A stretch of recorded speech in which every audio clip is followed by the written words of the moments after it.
Erev Tov, welcome to the first of our series on Ḥachamim. There was once an old lady. Every Shabbat she would come to the synagogue and she would stand by the mechitza and she would listen to the Torah reading. And when it would come in a few weeks, we're going to get to the parshiot of the Mechirat Yosef, the selling of Yosef HaTzadik. Every time she would start crying and she would say, no, Yosef, please, don't go to Shem, don't go to Dotan, don't stop the angel. And as the rabbi was reading the Torah, she would cry and she would, Yosef, please don't go, it's not going to end well, it's going to be so sad. And he would get sold and she would cry. Every year she would cry the drama again.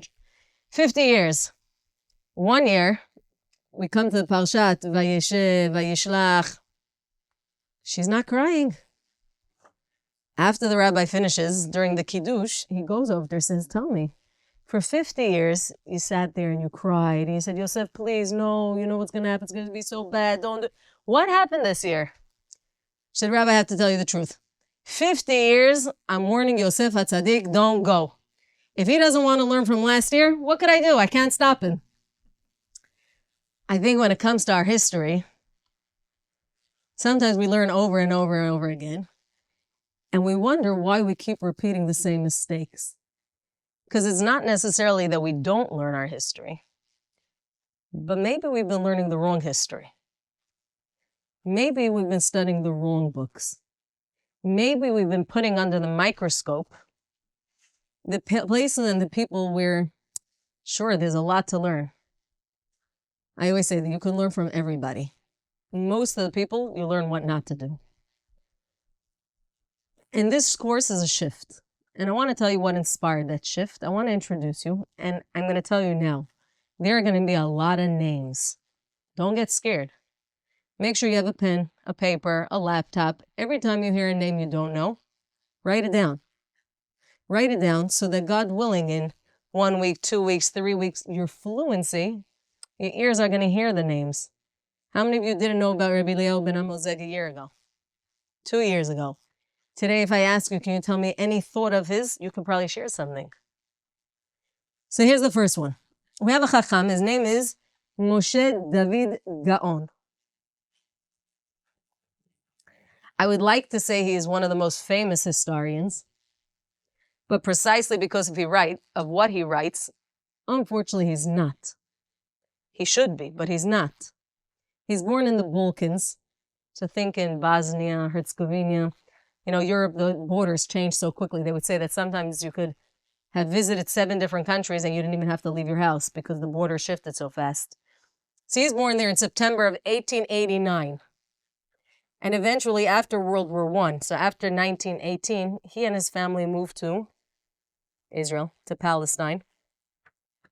And that's where he lives. And he starts documenting the history of the Jewish people, primarily the Jews of the East and Yerushalayim. His books, I was sitting last night, every word that he wrote is a piece of gold. Why it's not in the institutions and the required curriculums, another conversation for another day. But he also writes a very small book, and I don't have it here with me, called the Maskiot Levav. I thought we had it here. This book is really a biography of the writers of the Ma'am Lo'ez, right? Sorry? We do have a copy. Yeah? Maskiot Levav. He writes an introduction on the Ma'am Lo'ez. The Ma'am Lo'ez, for those of you unfamiliar, was one of the first books of its genre where instead of writing in the Hebrew language, it was written in the language of the people. It was further that, so originally Ladino, then translated into Hebrew, English. We have a full set over here. It was started by Harav Kuli, but unfortunately he never actually finished the set, and there are different authors who finished. Rabbi Moshe David Gaon, in his introduction, writes the following. I want to read it to you. Oh, Yafeh. Rachel said, so many people know his son, and not the father. In his introduction, he writes, many books have already been written by the sages and great scholars of the Sephardim in recent centuries. works of known literary and historical value. Some have left their name upon the era, an impression of admiration for all time. So some books made the cut, while others have been forgotten. Their memory withered in the dust of generations. However, without dwelling on the actual importance of these works, one must speak of the sad fate of these. He said, there are some books, they made it into the studies. And then you have other books that the brilliance of the pages is just part of the dust of the generations. It is a fact, a very stressing fact, that here and there in some yeshivot and dark attics in the great Jewish centers in the lands of the diaspora, where books number in the thousands, treasures of the spirit of rabbis and sages of renown, in which was invested exemplary intellectual work of great imagination to the full extent of human capability. You see this, unfortunately, all the time. I once worked somewhere where in year 2 that I was working there, I came one day and I saw an 18-wheeler truck there. And I said, what's going on? This was just early August. They said, oh, you didn't hear about our new renovations? I said, no, what are the new renovations? This is here in San Diego. They said, well, we're taking out all the books from the library and we're turning it into a mood energy pod where the kids are going to be able to relax.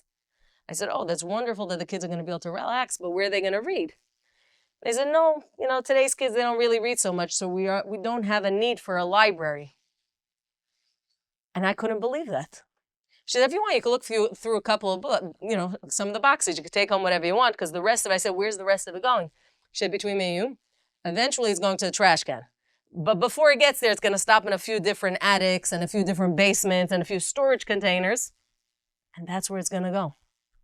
Indeed, as a result of negligence in preserving the spiritual assets and form of the nation, precious manuscripts were lost to the Sephardic, Midrashic, and Rabbinic literature.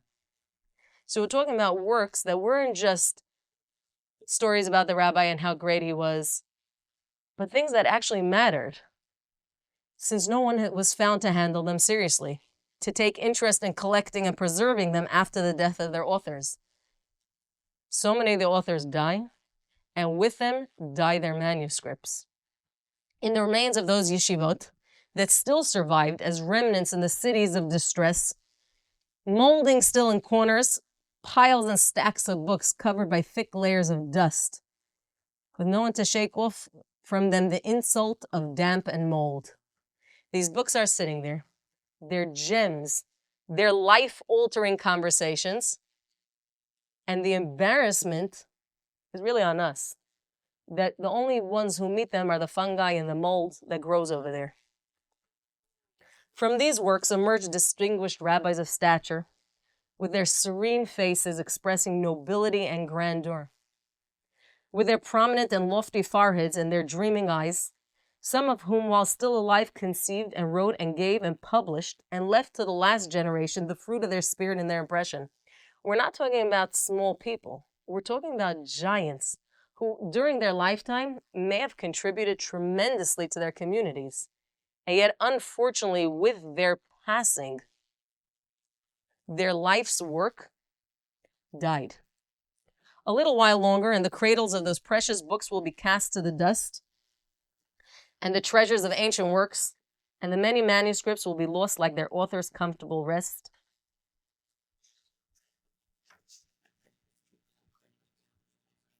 He talks about a graveyard. You see, by a funeral, everybody cries. Everybody knows there's a loss. Over here, we're talking about a death of thousands upon thousands of ideas, of conversations, of thoughts. And there's nobody to mourn because nobody knows.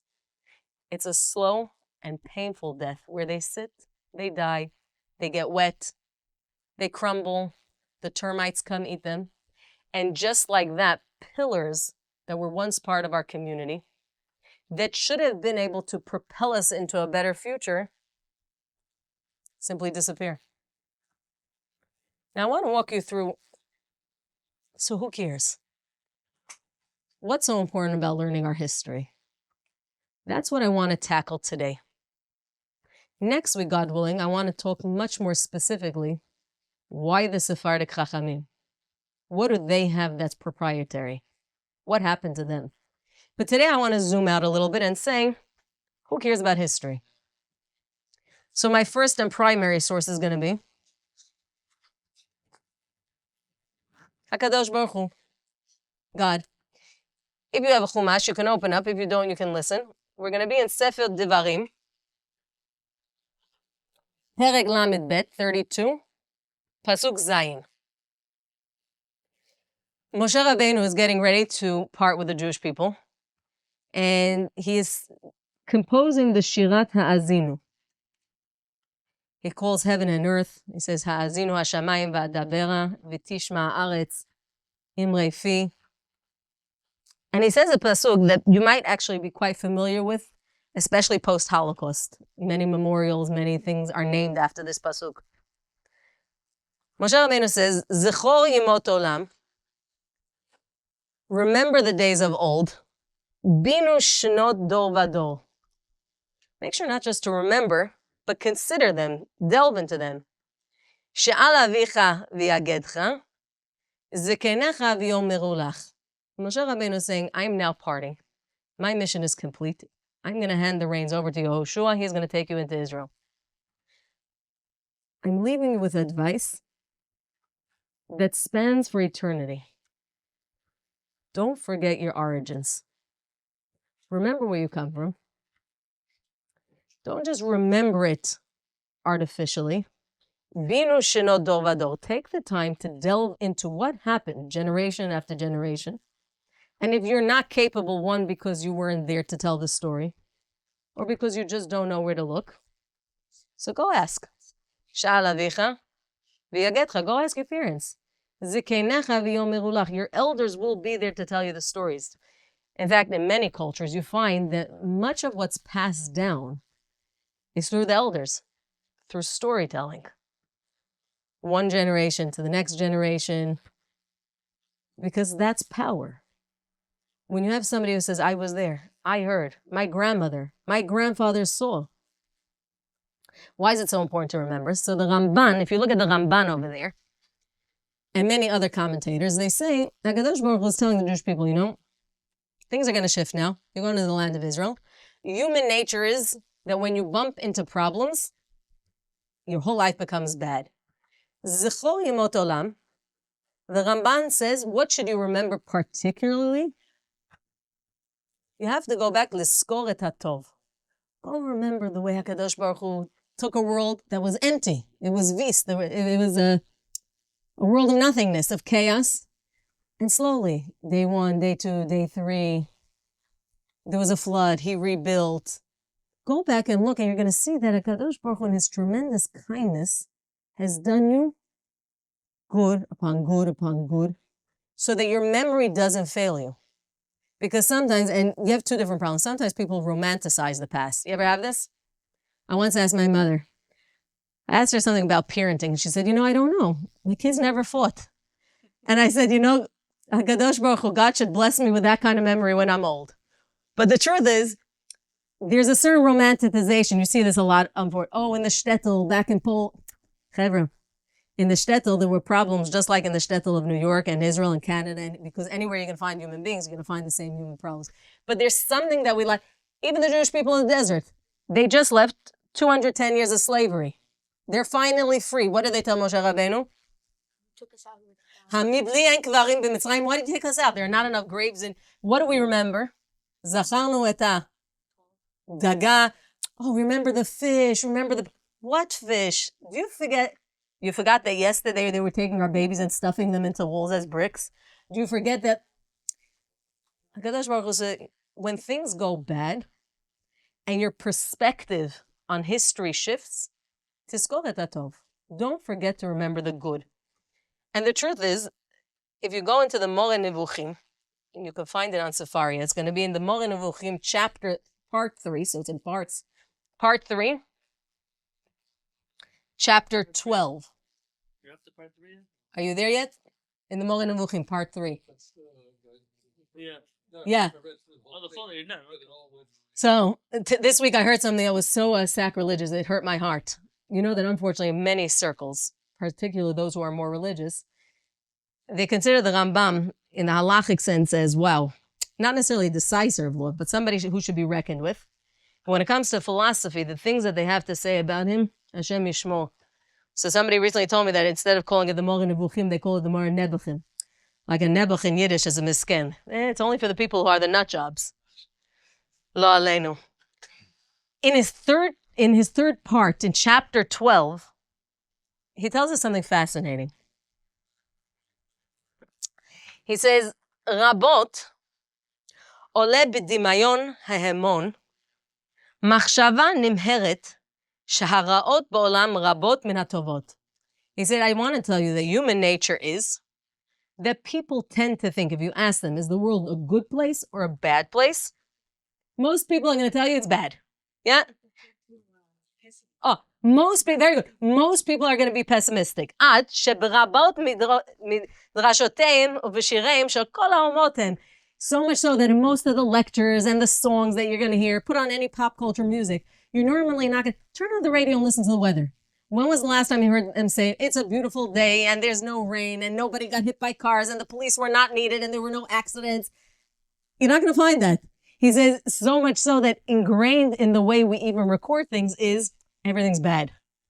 He says, they say that a good thing is found only exceptionally, whilst evil things are numerous and lasting.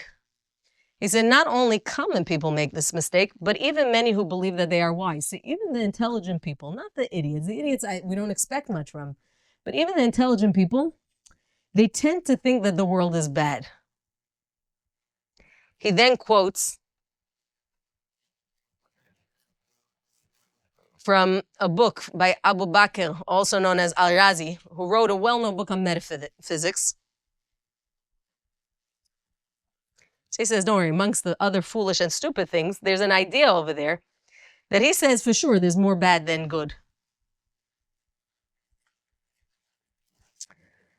And he said, it's a mistake.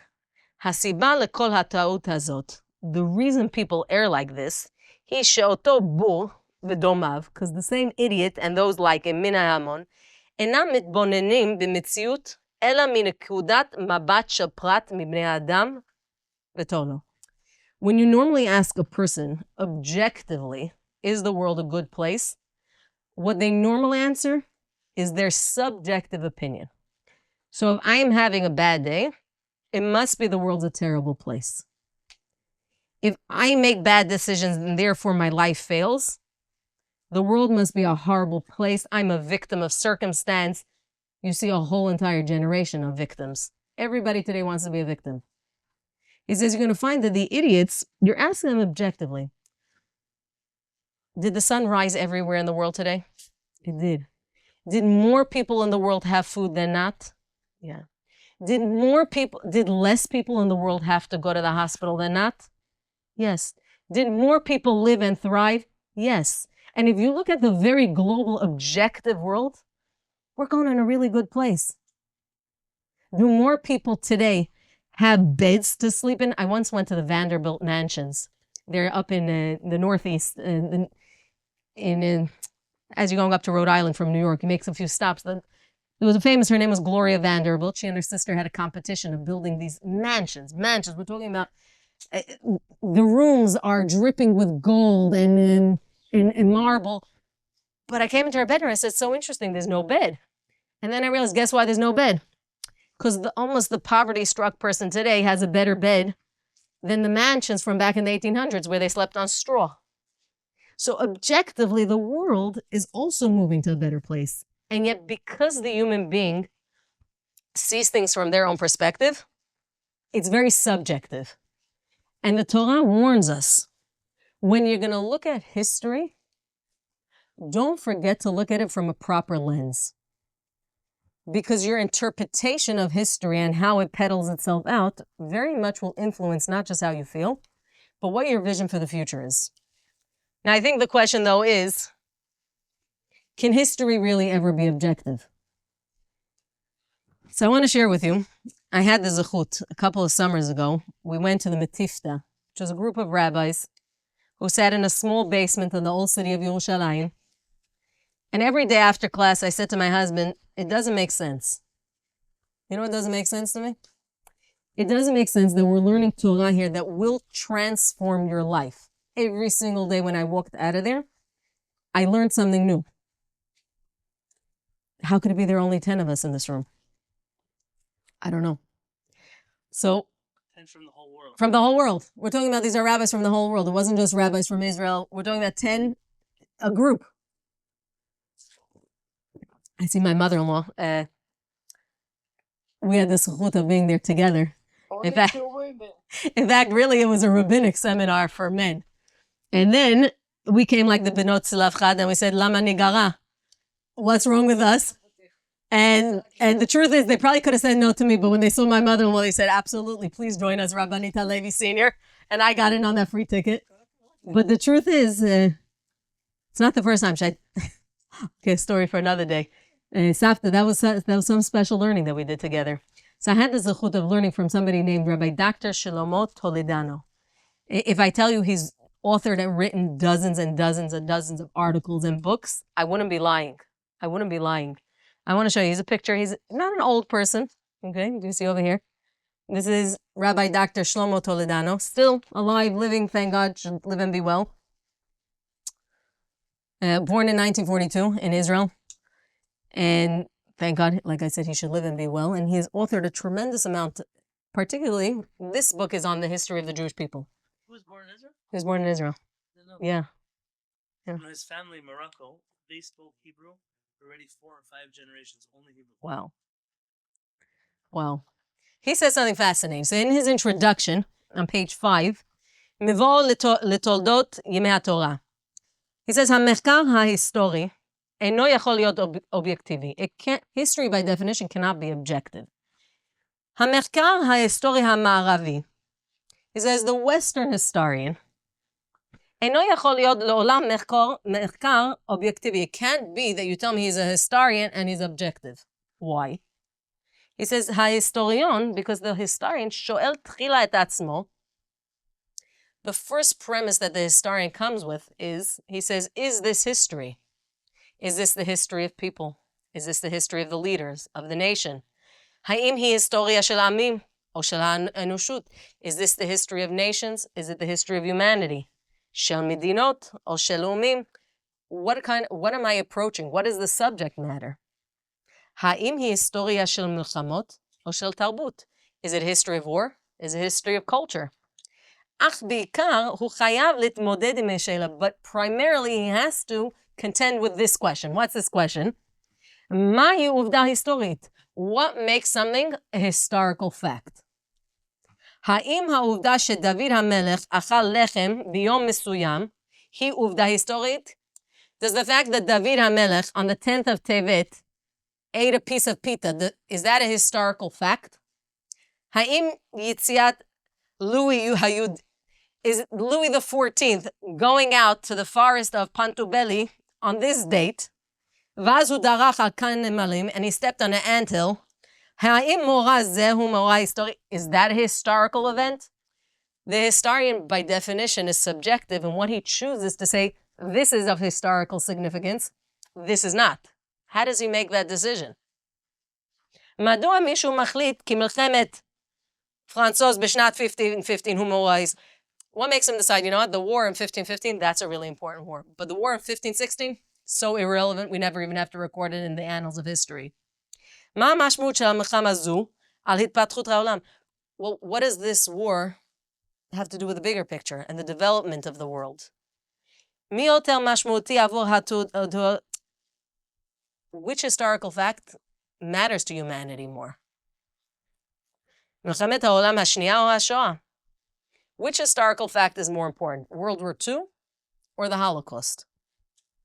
He says, לעניות דעתי, in my humble opinion, השואה היא יותר משמעותית עבור האדם. If you're talking about humanity and the lessons to be learned, he said, of course the Holocaust is that much more significant. השואה היא המאורע ההיסטורי האמיתי. In fact, if you want to know what the real historical event is, it's the Holocaust. מלחמת העולם השני היא מסגרת בשבילה, and the World War II is really just the framework that it came in.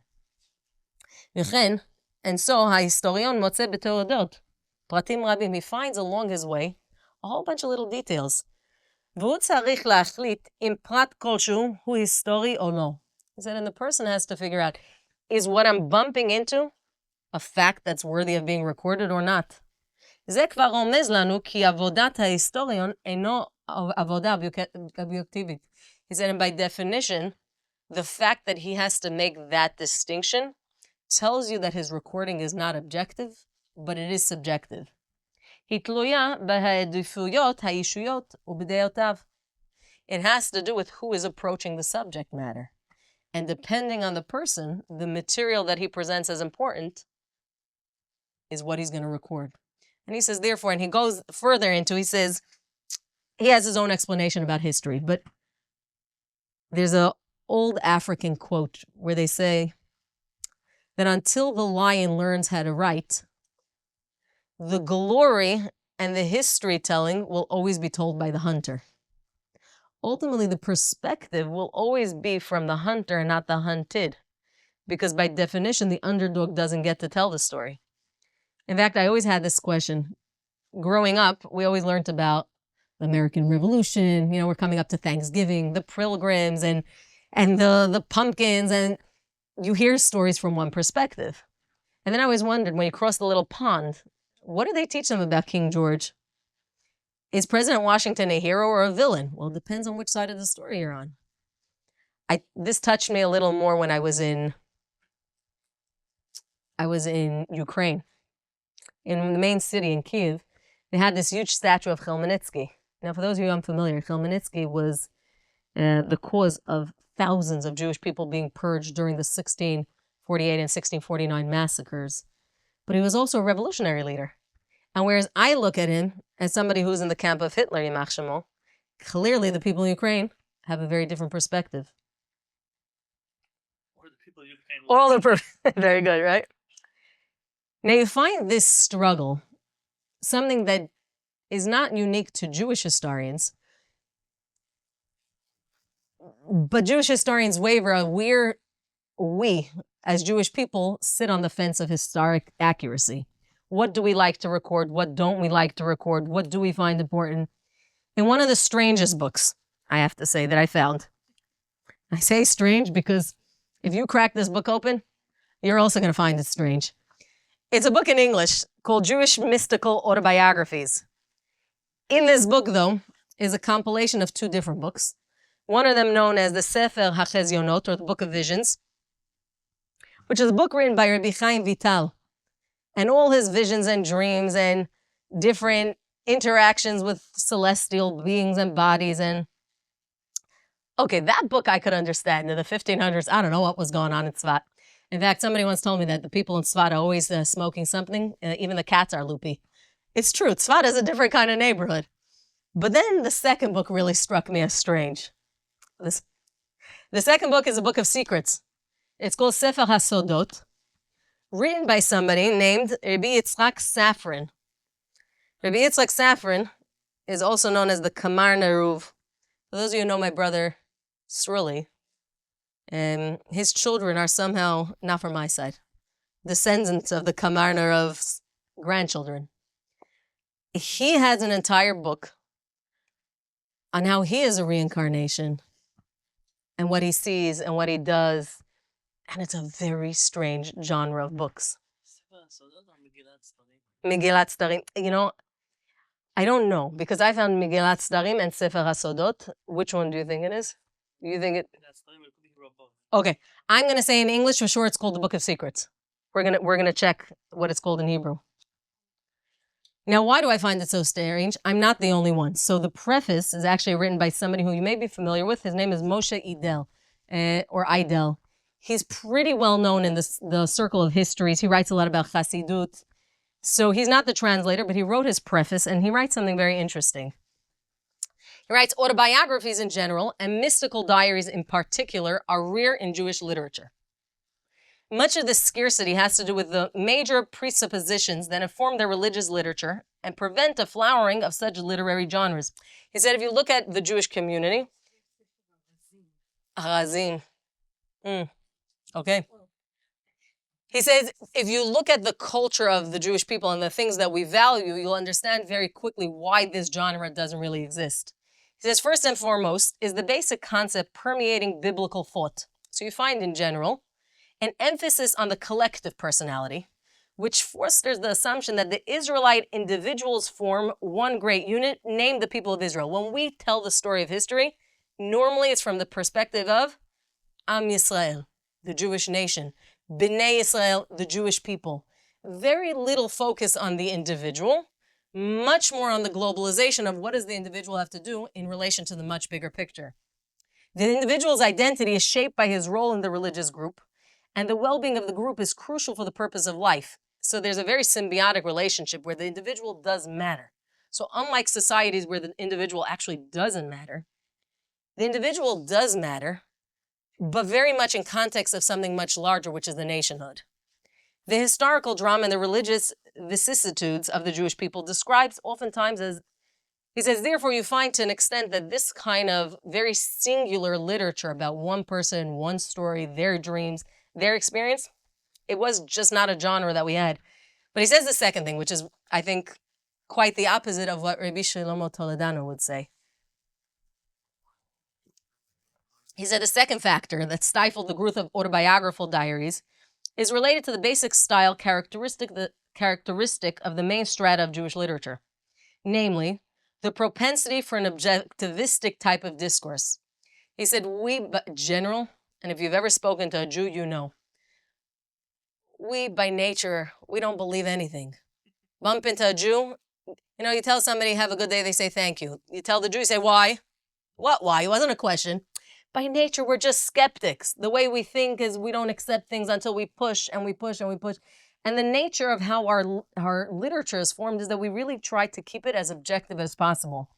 As it has been pointed out by Eric Orbach, the Bible is less concerned with depicting the interior landscape, the feelings, the emotions, preferring much more for the external action. Let me tell you the story and build the outside for you, and you can fill in the dots.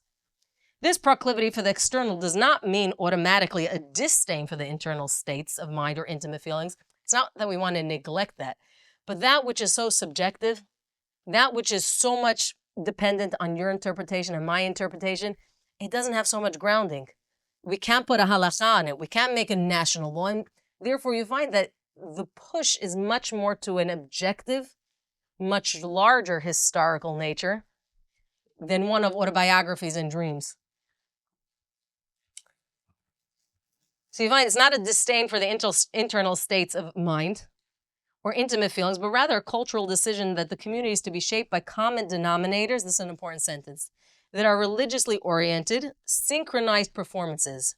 What is something that will unite all of us? Your personal anecdote is not it. Our national experience, sure. And that's normally where our literature, specifically when it comes to history, tends to fall. You find a similar attitude. Thank you. In another book, and I should probably say one of the most famous and prominent books of the history of the Jewish people, known as the Sefer Yuchasin. Now, for those of you who've been in Kilat Ḥachamim, you've already heard about the Sefer Yuchasin before. Certainly, in fact, I think last Shabbat, when we were learning Rabbi Leo ben Amazeg, you mentioned his name. Who am I talking about? I'm talking about Rabbi Avraham Zacuto. Does that name ring a bell? Yeah? What do you remember about him? Not much. There are a lot, but Abba's talked about a bit. I think he's from... Okay, I'm going to tell you. Vasco da Gama. What does he have to do with him? Very good. Very good. Very good. I mean, okay, so let's talk about who he is. Yes? Rabbi Avraham ben Shmuel Zakut or Zacuto. In Hebrew, he somehow writes it different. He writes Zakut. He writes Zakut, but in English, they say Zacuto also. Yeah. I want to tell you a little about... Right, so I've seen different Girsaot. He was born... So there's no rule how you write. Right. Though in his script, it looks like it's with a kuf, not, I don't know. And a taf right there. A taf. It looks like with a taf. He was born in August 12, 1452. He was a Sephardic Jewish astronomer, astrologer, mathematician, rabbi, historian. He's born in Castile,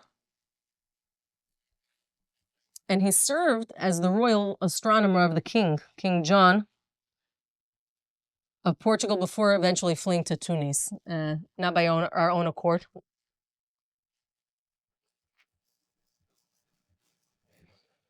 You have to understand what I just read to you. So his job title, if he had a LinkedIn account, would have about 12 different descriptions. And it wasn't 12 different people. It was simply the prototype, and we're going to talk about this next week, of what a chacham is by definition. How could you be a chacham if you only know one very narrow discipline? He knew the sciences and the arts and the mathematician. I said Vasco da Gama because his works were used particularly in the navigations. For those of you that recall the age of exploration in the 1500s, they're trying to, really everybody in Europe is trying to find a new route to the east. But you have to navigate the seas. Who's going to help you with the maps, with astrology, with astronomy, with the stars? Somebody named Rabbi Avraham Zacuto. So he sets forth and he writes a book. He said, how could it be? How could it be that Am Yisrael, we don't have a book of history? Now, this book has been very beautifully translated actually into English by some of his descendants, by funds from some of his descendants. Can you lift it up so we can see it? Sure. Yep. Absolutely. So let me show you the Hebrew one in a minute. The brand new edition. Okay, so I have a few editions. I have to tell you, today I was sitting, and it's very interesting because different editions, you might think it's minute, but different editions will have certain letters that are different, certain words that are missing. And I think in general, when you do research, it's very important to look at multiple manuscripts because one missing word throws off the entire context. See here, this is... We've probably seen that with Rabbi Moshe. Nachman. So this is the book, Sefer Yuchasin HaShalem. It's beautifully done in... Thank you. Compare it to this edition that's from Warsaw, from just a few years ago. I know, it's about 100 years ago. It's about a century ago. The pages are so delicate. Okay, so this is the Sefer Yuchasin. How old is that? Yeah. About 100 years. And then I have the English. So the English is much more of an academic work. This is what it looks like. Oh, look at that. Oh.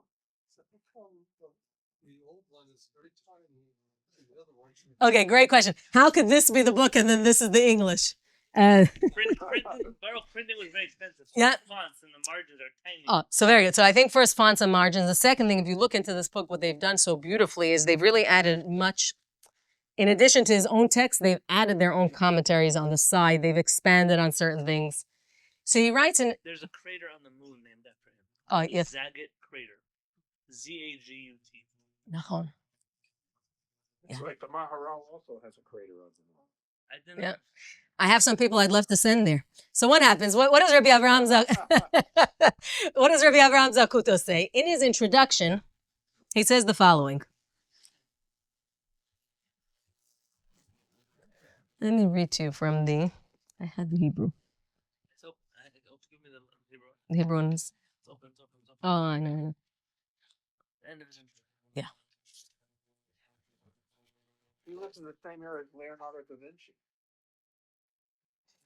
Okay, so he says that he writes this whole book. Again, it's a book of Jewish history, starting from the beginning all the way up until till his lifestyle, until his lifetime. So we're talking about the Yimei HaBinaim, the Middle Ages, or the medieval era.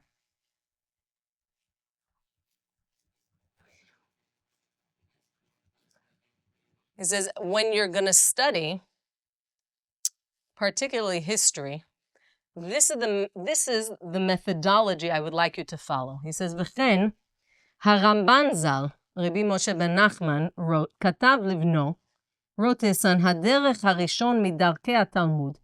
He said, if you want to understand how to learn the Talmud properly, he refers him, go learn from Rabbi Yitzchak Canpanton, Leida ima hitana. You want to know how to learn a book? You can't just pick up a book and learn it. I know today we think that because we have access to so many books, so you pick it up, you learn it, you read it, you know it. He says, no. Follow the Ramban's advice, who said, go to Rabbi Yitzchak Canpanton and learn from him how to learn. And like that, Tisa et shmotam al svatecha, and you're going to have the fluency of the scholars that are in the Talmud. They're going to be on your lips. Somebody's going to say a name, and you're not going to be hemming and hawing and saying, oh, it sounds so familiar. I think I once heard it. It's going to just come sliding off your lip. Kind of like today, unfortunately. Sometimes you ask people, celebrities, they know when they lived and when they died and when they went to the bathroom and how many times they got divorced. And I'm not telling you. But that kind of fluency, that's what Rabbi Avraham Zacuto is saying. Look at what the Ramban tells his son to do. He sends him to learn from Rabbi Yitzchak. Now let's figure out a minute, who is this Rabbi Yitzchak? No, I have it here. Who is this Rabbi Yitzchak? So I want to show you. He says if you learn properly like that, וכל שכן בזה הספר הקטון, שאגב גרר אבי הפירוש דין או תועלת, שנראה בעיני שהוא חד. He says, and like that, you're going to be able to learn through my book, and hopefully you're going to learn something new. And then he asks, ואני שואל עזר מהשם יתברך, and I'm asking for help from הקדוש ברוך הוא, שיורני דרך האמת, he should guide me and show me the proper way, והזכה לגומרו ולכתוב, אשרי תמימי דרך ההולכים בתורת אדוני. I should be able to live, to be able to write, and bring this book to fruition. והעיני חורפי דבר כי בטחתי בדבריך, מסכנים אתבונן כי פקודיך. He's asking, he's praying to HaKadosh Baruch Hu. It's something incredible you see when Ḥachamim, who could have all the arrogance in the world. Okay, it's not like today where they Googled everything and then copy-paste. He's writing a tremendous work that is one of his kind, and he says, HaKadosh Baruch Hu, I'm asking you, guide me that I should be able to, I started a project, guide me that I should be able to finish it. Guide me that the words I write, they should only bring honor and glory. And God forbid, they shouldn't bring any shame upon you. And he ends off, I'm asking you, put me in the camp of those who you judge favorably. Amen. Now, this Rabbi Avraham Zacuto, who is he sending us to? So he's sending us to somebody named Rabbi Yitzchak Derech HaRamban, right? Through the Ramban. And Rachel, if I recall correctly, this week you mentioned him in one of Rabbi's classes. Who is this Rabbi Canpanton? So for those of you who were in Rabbi's class on his last shop to the bookstores in Israel, he showed us a book that you probably don't even remember. It was a book called the Darchei Talmud, beautifully done. Okay. Written by Rabbi Yitzchak, either Canpanton, they say Canpanton. Who is this Rabbi Yitzchak? So he was a Spanish rabbi who lived both concurrently, but also before Rabbi Avraham Zacuto. He lives from the 1360 to 1463. We have a crossover of maybe 10 years, maybe less.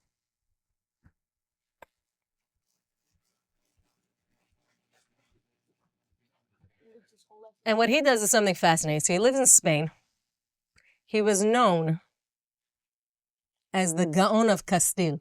That was his title, the genius of Castile. Why do they call him the genius of Castile? He ends up moving, so he moves in the same region, but he ends up dying in a city called Panafil in 1463.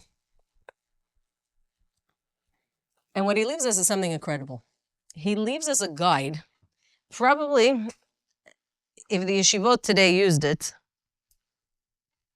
then we wouldn't have so many educated idiots like we do. What do I mean? Right. We have a whole world that studies Gemara, but has no ability which way to open the book. And it is incredible because any other science that you would approach, if you didn't have a methodology, if you didn't understand the sequence, the wording, the terminology, how in the world could you then be an expert of it? This is what Rabbi Yitzchak comes to answer. He comes up with what he calls the 13 midot HaTorah nidreshet. So he's not the first one to summarize it in 13, right? We have a bunch of mnemonics, the 13 principles of Rabbi Ishmael, the 12. But he says you want to understand how to learn systematically the Talmud. Let me teach you how. His first principle, Derech Agav, I found a beautiful article from Rabbi Shlomo Toledano online, where he talks about, here, let me see if I can find it for you, where he talks about Rabbi Yitzchak Canpanton. If I can show it to you, I'll show it to you. And he compares his methodology. Let's see if I might have it here. Here. It's an article called Klalei HaGemara LeRabbi Yitzchak Canpanton. And again, this is a short essay. I told you of the hundreds, not dozens, of essays that Rabbi Shlomo Toledano writes. And he says, Rabbi Yitzchak Canpanton, alav shalom, hishtamesh betorat hahegayon. He used, מה זה היגיון? Logic. The logic, כדי ללמוד את התלמוד בצורה נכונה, so that you can properly learn the Talmud. בשיטתו הלכו אחריו חכמי הגירוש ודורות של אחריו. And we're talking about, he wasn't a rogue scholar. The Sephardic community of Spain, as well as many afterwards, accepted him as an authoritative genius, Gaon, on how to learn Talmud properly. הקדיש את כל עיתותיו להרבצת תורה ולחיפוש דרכים לשיפור שיטת הלימוד. His whole דרך, his whole focus in life was, how do I make learning of the Talmud better? הספר היחיד שנשאר ממנו, הוא הספר המתודולוגיה, המתודולוגיה הקטן, דרכי התלמוד. Unfortunately, like we said, from all that he's written, we're only left with a very small book of his, דרכי התלמוד, הנקרא דרכי הגמרא בגלל הצנזורה. Okay, so in the censorship, ultimately, they changed the name. It was originally called דרכי התלמוד. The censorship, thank you Catholic Church, ended up changing the name to דרכי הגמרא. You have to put a question mark, why? That's for you to figure out. But we know it's called the דרכי התלמוד. עיקר החיבור הוא בהגדרת השיטה הנכונה ללימוד התלמוד. How to properly learn. העיקרון של השיטה הוא יישם כלי הלוגיקה הפילוסופיים ומדעים ללימוד התלמוד. Something you will find very characteristic of a Sephardic Chacham, highly unafraid to borrow things from other sciences and other philosophies and theologies. He said if the Greeks and the Romans and other philosophers and the Spanish and the Muslims at some point, if they have what to offer that doesn't counter our Torah, but it complements it, why in the world should we reject it simply on the basis of it's Goyish? It's not Jewish. השיטה נקראת שיטת העיון הספרדי. This is known as the in-depth analysis of the Sephardic way, the Sephardic methodology and analysis of the Talmud text. And then he splits here as of what's the difference between the iyun, which really answers the question of how, versus hagaot philosophy, which answers the questions of why. But what's his principle? I want to share with you his principle. He says, when you approach any text, the first question you have to ask yourself, בכל מאמר, הווי מסתכל, מי הוא המדבר? Who is the speaker? You just opened the book. It always boggles my mind when people skip the introduction.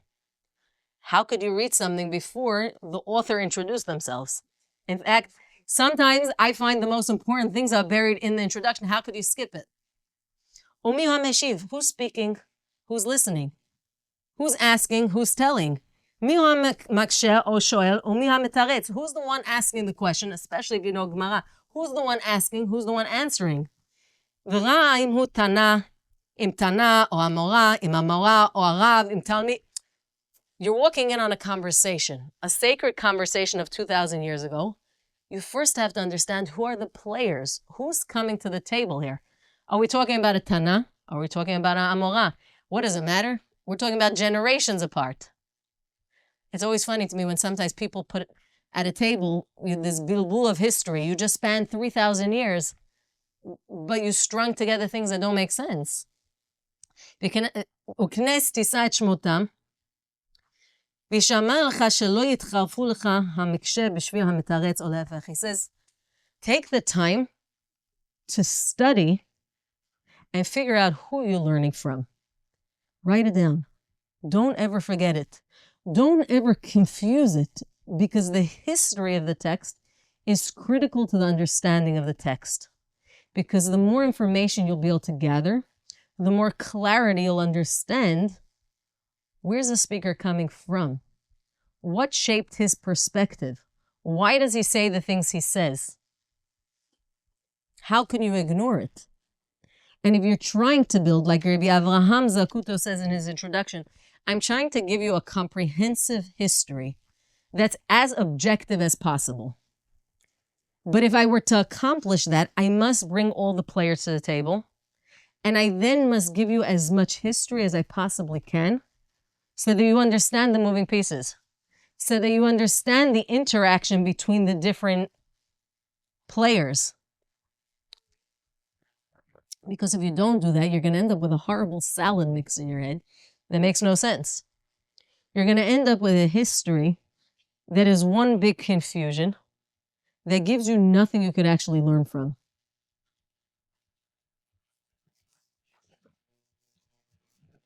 Now, you find a similar sentiment in a book that's written much later on. This book is called Al HaRishonim.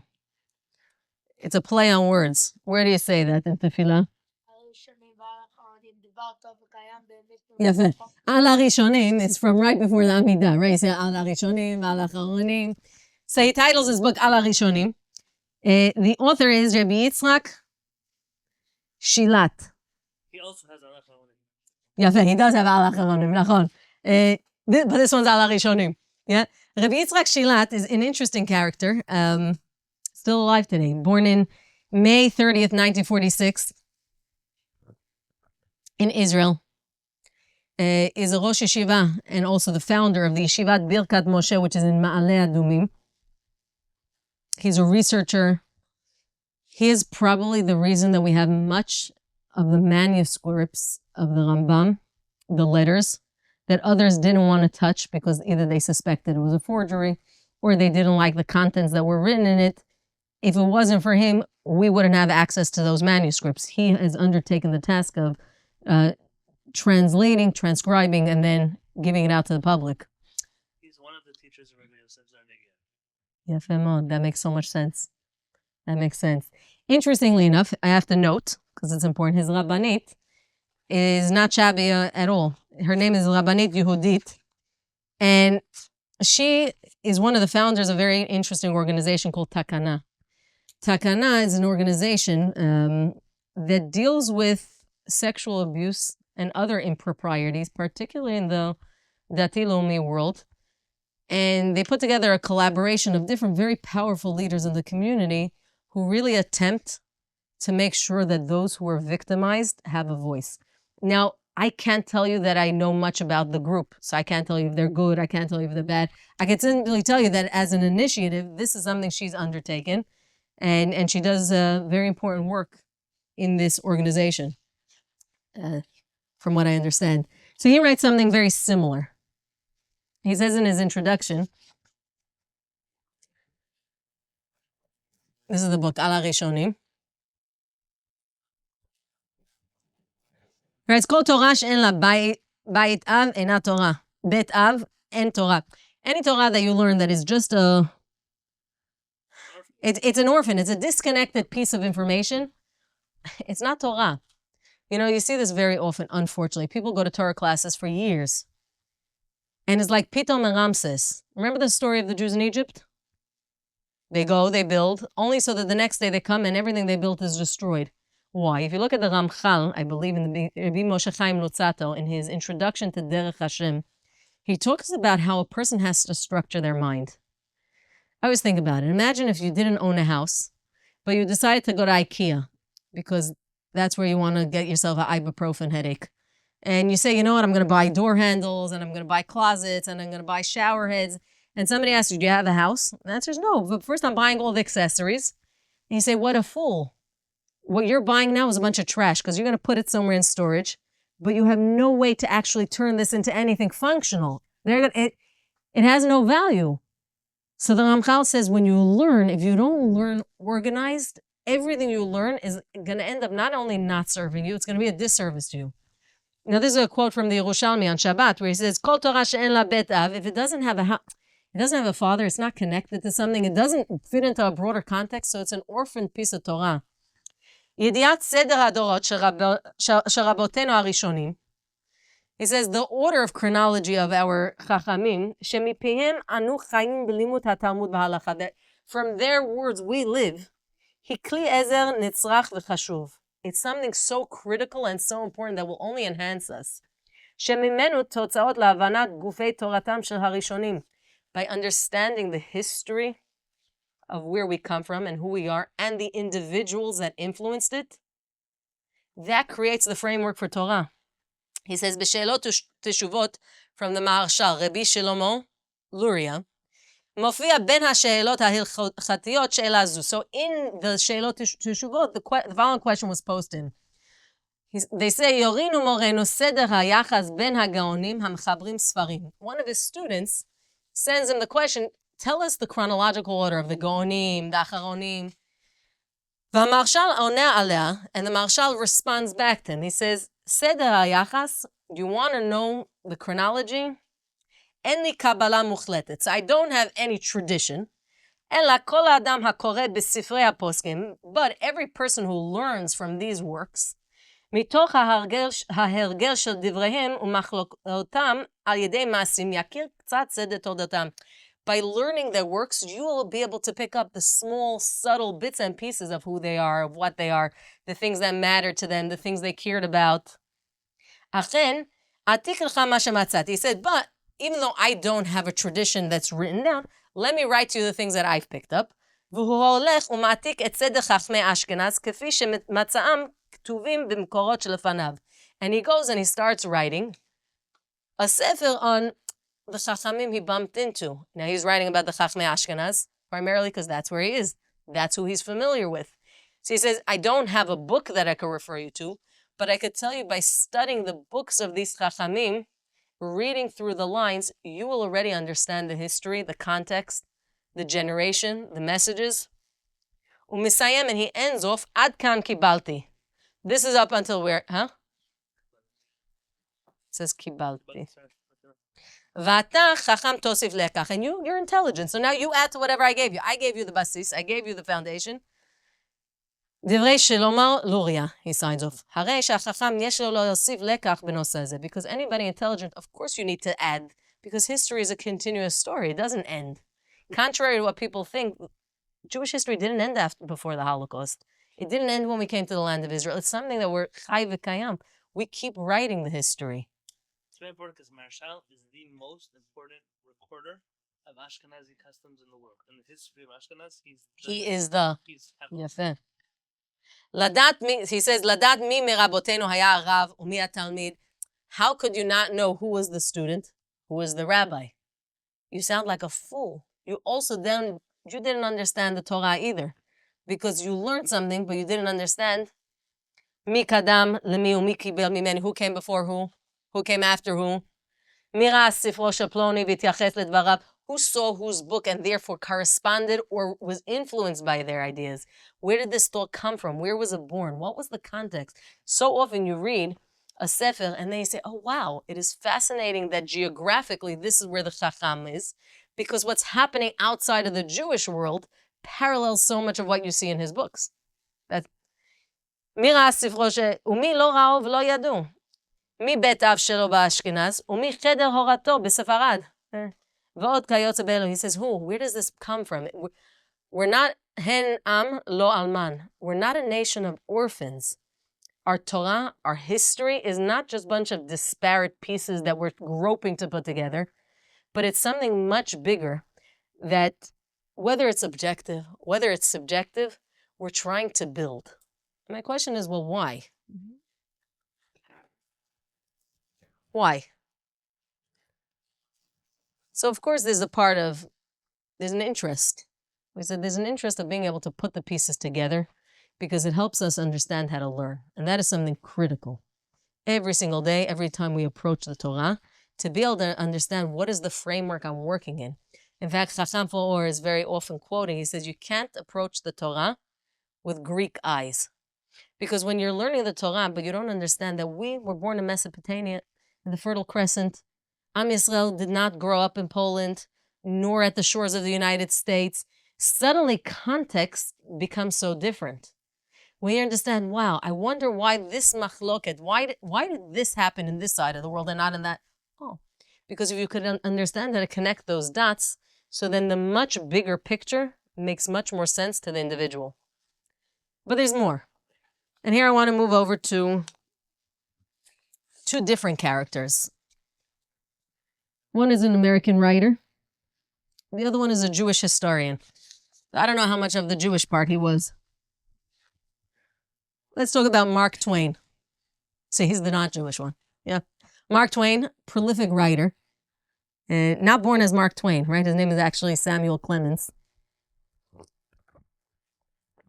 think the late 1800s, probably those who went to school in the United States for sure bumped into his books. Tom Sawyer, Huckleberry Finn. He's famously, at least in the Jewish circles, known for his journey to Palestine and his very poor recordings. It is worth your time to read. How fascinating. He records everything that he saw in Israel. But he writes a book called The Gilded Age. You could call him a prophet because he writes it a couple of decades before October 29th, 1929. We have the Great Depression. Really, we have the stock market crash, and it heralds in the Great Depression. Now, the period, though, before that in the United States was known as the Gilded Age. What does gilded mean? So unlike golden means things are thriving. The economy, the commerce, what is gilded? I don't know what it means. I know what's happening at the time. Holy stuff. Everybody was buying land. The money was going crazy. They had the ticket machines were working. Everything was like perfect. Yeah, fair. Like Florida was being bought out and sold every single day and then dropped. Chazak u'baruch. Oh, so gilded in Hebrew you would say mitzupeh. The outside is golden, but the inside is rotten. Everyone is always surprised. How did the stock market crash? Why is this Black Tuesday? Chevra, Black Tuesday didn't start on the Fine Tuesday. It started decades before with corruption, both in the finances, economy, the politicians, the government. We only saw the pinnacle of it. Right? So he writes a book already in the late 1800s called The Gilded Age. This sentence is so beautiful. So people always attribute the sentence to Mark Twain, and it's not accurate. People always say he says that though history doesn't repeat itself, it usually rhymes. If you Google it, you'll see it's not accurate. That's not what he said. This is what he did say. He said history never repeats itself. So this is in the book The Gilded Age, A Tale of Today, in chapter 47. He says history never repeats itself. But the kaleidoscopic combinations of the pictured present often seem to be constructed out of the broken fragments of antique legends. What you see today, you're right, the people have different names, and the towns have different signage, and the language is different. So, yeah, the present is not the past. But if you look closely enough, you realize that the present is really made up of all the shards and fragments of the past just rearranged. So the picture looks different, but the similarities are striking. For example, he says Washington is not Corinth, and Lais, the main character of this story, the beautiful daughter of Timandra, might not have been the prototype of the ravishing Laura, daughter of the plebeian house of Hawkins. He says, yeah, it's true. In my story, my characters are not straight out of the Greek mythology. But the orators, as statesmen who were the purchasers of the favors of the one, may have been as incorruptible as the Republican statesmen who learned how to love and how to vote from the sweet lips of the Washington lobbyist. He said, if you scrape past the names and the titles and the era, you'll see that it's the same old politics. It's the same old bribery.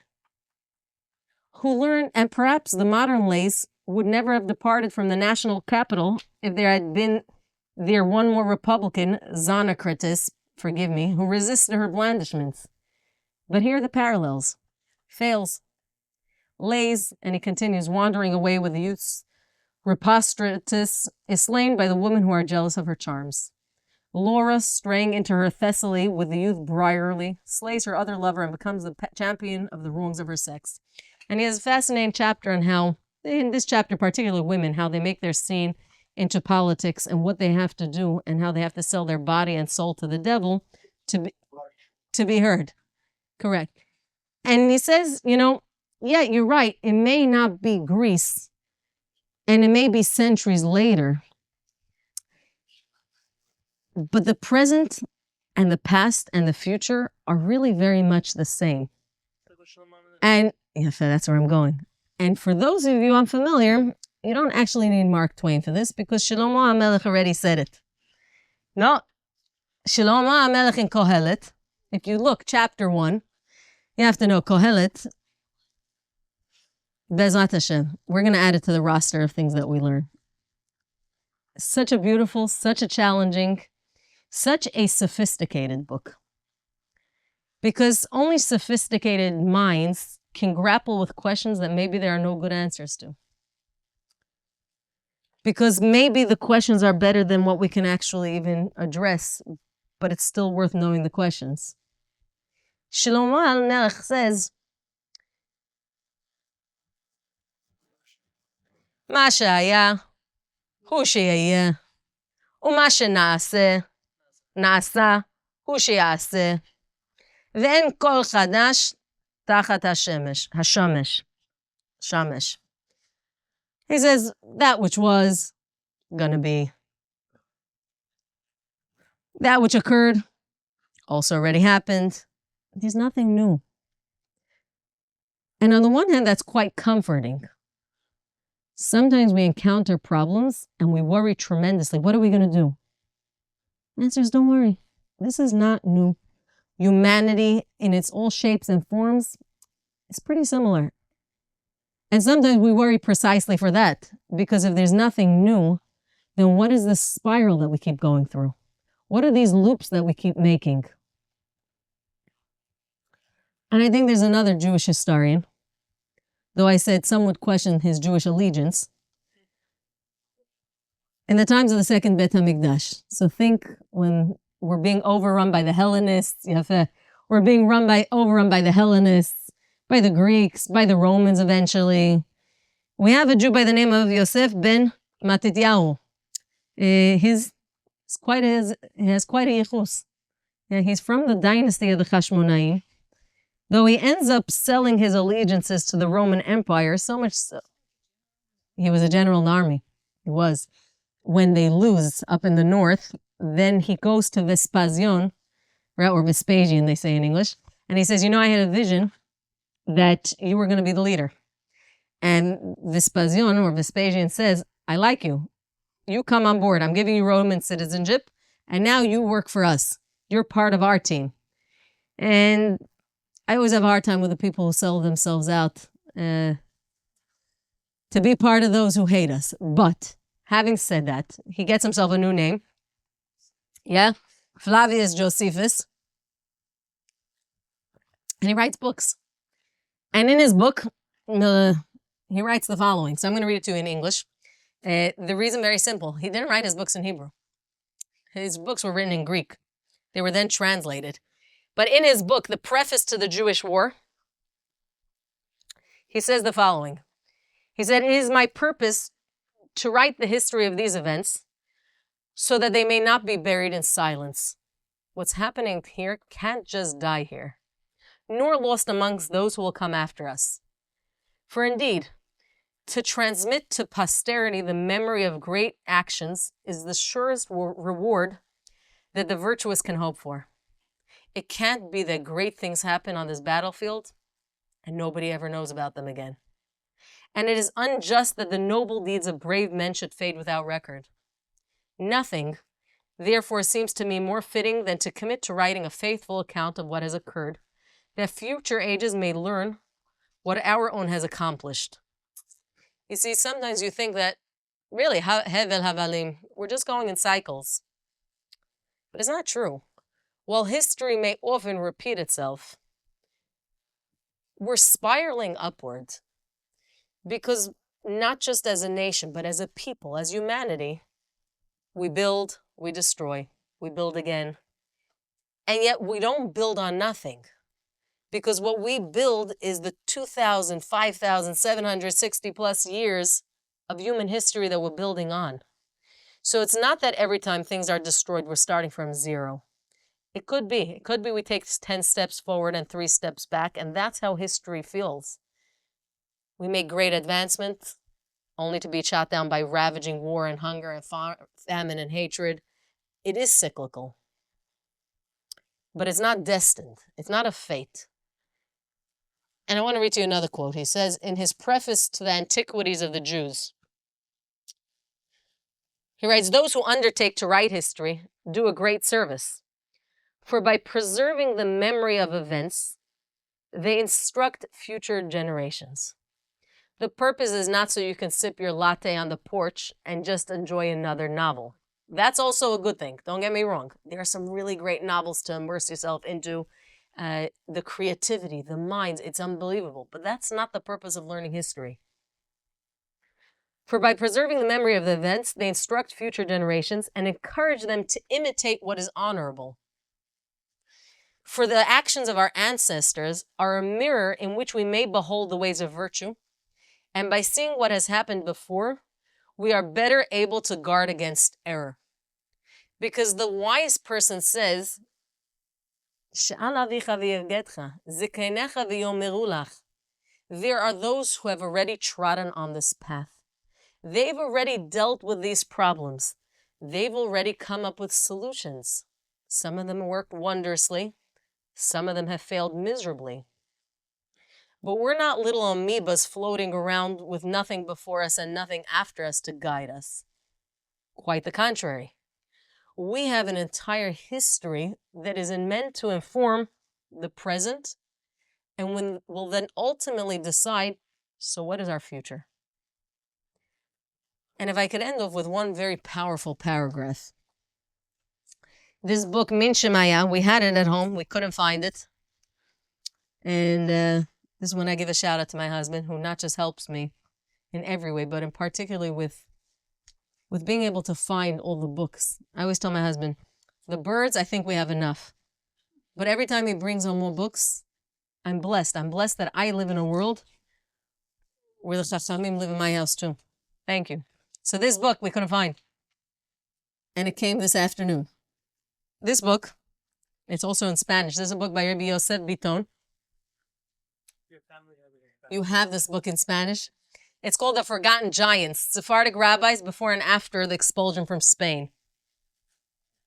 I have that book in English. It is in English. So it's in English, but they also have it translated in Spanish. Rabbi Yosef Biton, he is the nephew. In some capacity, he's a nephew of Chacham V'or. Nachon, he's somehow related to Chacham V'or. He also has... His son went to yeshiva with me by our parents. Yeah. So in his introduction, he writes the following. He says, many of these rabbis, such as Rabbi Yosef Cairo, the author of the Shulchan Aruch, are very well known. Drop the name, almost everybody could tell you something about him. But it is my feeling that many or most of the other rabbis are not. They struggled under very difficult circumstances and even gave their lives to keep Judaism vibrant, leaving us an impressive legacy for generations to come. Somehow, listen to the sentence, somehow, what the Catholic Inquisition and the Spanish and Portuguese kings and queens were not able to do, our indifference has accomplished.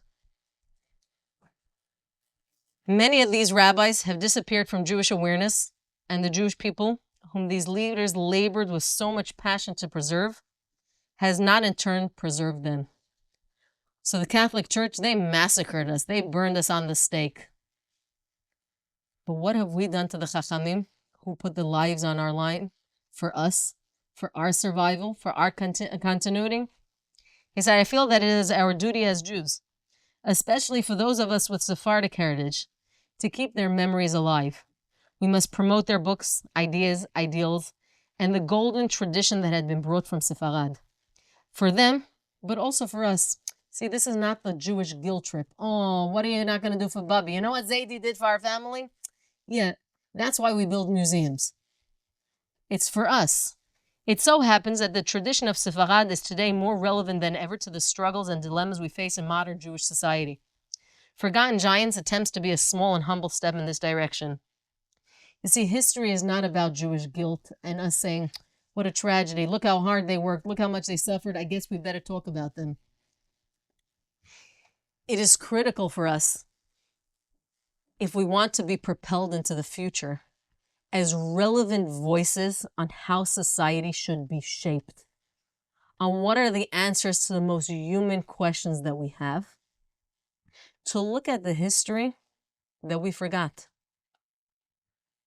at the people who have already talked about these conversations, at the half of the Jewish community and world that has already dealt with these issues, only for us to pretend they never existed. And no, this is not a Sephardic Lives Matters movement. It's simply, Am Yisrael, we are very, very broken. We have a lot of problems, and we have very little solutions. In fact, we have so little solutions that we keep looking in the most ludicrous places for solutions. And yet I'm pushing us, and Bezrat Hashem, that is the purpose of this course. We are going to look at the Ḥachamim who had answers. The Ḥachamim who weren't just laser focused on their little community and their little abode and their little table, but they have visions. What does a world look like? What is a world that has already been through wars, has already been through all the evils of society and also all the glory? What does it look like for Am Yisrael to retake and reclaim our place in writing history? What does it look like for Am Yisrael to say we also have something to contribute? We are going to be the leaders that will propel this world into a place that our prophets talk about. When the prophets say that there's going to be a world that the Ze'ev is going to sit alongside V'gur Ze'ev im Keves Yachdav. There's going to be a world that the wolf and the sheep are going to be able to lie together because the persecuted and the persecutor will no longer be in this chase forever. There'll be a world that says V'chitetu chalvotam liitim v'chanichotehem mazmerot lo yisa goy al goy charev v'lo yilmedu od milchama. Our prophets already told us about the vision. The vision is a world of harmony, of peace, where we're there, ish et re'eu ya'azoru. Humanity, not just Jewish people. Humanity is willing and wanting to sit together to make this a better place. And I promise you that one chacham at a time, one history at a time, we will be able to rebuild and replicate and make even better, Bezrat Hashem. And I'm thanking you already ahead for being with me on this journey. Bezrat Hashem, next week, next time, same place. Until then, Chazak u'Baruch.